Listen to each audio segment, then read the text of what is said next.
हमारे साथ मौजूद है सुनील शर्मा साहब।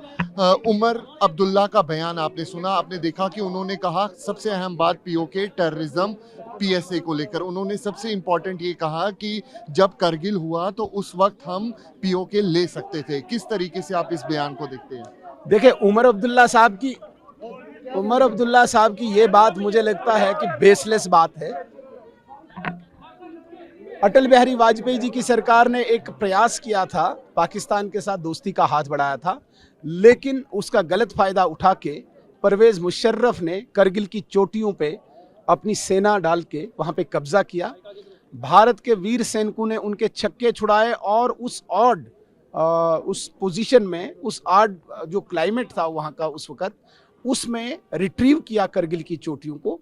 ये एक योजना थी तब की। अब आज बोला जाए भाई तब पीओजे के क्यों नहीं किया, अजीब तमाशा है भाई। कोई योजना थी पीओजे के लेने की? जब लेना होगा पीओजे के, उमर साहब आपसे नहीं आएंगे पूछने।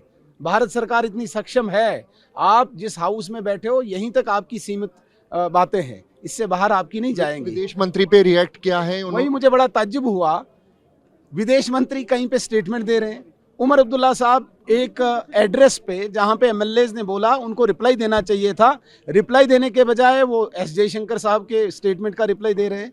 तो क्या इस हाउस में आज जयशंकर साहब के स्टेटमेंट देने का, कोई रिप्लाई देने का कोई औचित्य बनता है? निरर्थक। और वैसे भी मैं इनको सजेशन देना चाहूँगा, राय देना चाहूँगा, एस जयशंकर साहब जो करेंगे आपसे नहीं पूछेंगे, आप अपने रूम में बैठिए, उनको आपके पूछने की जरूरत है नहीं, आपकी सलाह की जरूरत है। इस असेंबली में खड़े होकर सलाह दे रहे हैं आप एस जयशंकर। एक आखिरी सवाल, उन्होंने कहा कि 370 को लेकर कहा कि हमें अभी उम्मीद है।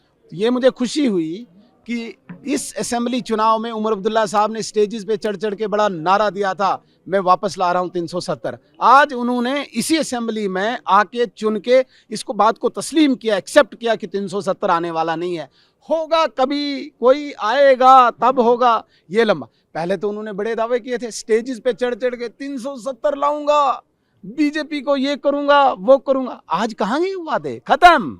अभी 3 ही महीने हुए, अब तो बाकी चीजें भी भूलेंगे अगले 3 महीने में। ये मैं नसीहत देना बहुत बहुत धन्यवाद। साफ तौर पे आप यहाँ पे सुनील शर्मा को सुन सकते हैं, जो कि विपक्ष के नेता हैं और बता रहे हैं कि जो सरकार की तरफ से वादे किए गए हैं वो पूरी तरीके से अभी तक नहीं हुए हैं, और किस लिहाज से उमर अब्दुल्ला जो हैं सदन के अंदर जो फॉरेन मिनिस्टर की तरफ से स्टेटमेंट दिया गया है उसको रिएक्ट कर रहे हैं। कैमरा पर्सन अनुदीप शर्मा के साथ अंकित भट्ट, टीवी 9 भारतवर्ष के लिए।